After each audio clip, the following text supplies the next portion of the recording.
Ako si vážiš, alebo kam si kladieš tú bronzovú medailu, ktorú si teraz získal? Ešte z závodárskej, to mám z 3. miesta. Tiež sme získali. Takže na rovnakú úroveň? Takže na rovnakú úroveň. No. Máš ešte nejaké teraz ciele a ambície spojené s mimou? To sa ešte uvidí. Slovensku pohári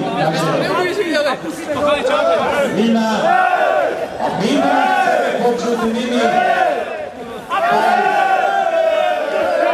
Portáž, poďme.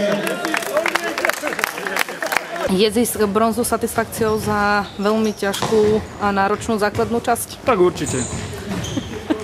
Tak určite, pretože myslím si, že tí, čo sledujú Jani vo futsale a sledujú v podstate život v klube, tak vedia, aké sme mali problémy, s ktorými sme sa museli teda vyrovnať. Takže preto si myslím, že tak ako hovoríš, satisfakcia určite to 3. miesto.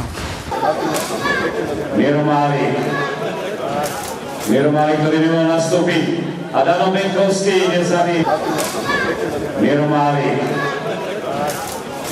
ktorý by mohol nastúpiť. A Dano Benkovský ide za ním. Danko, ktorý začínal v Mime. A dúfam, že nekončí v Mime. Že Danko. Gratulujem. Škoda, že nehrávaš viacej futsalom, ale tak ako to vieme. Dalibor Rempa, potleje stredo. Dalibor Rempa. Dúfal si, že o všetkom sa rozhodne dnes na domácej pôde?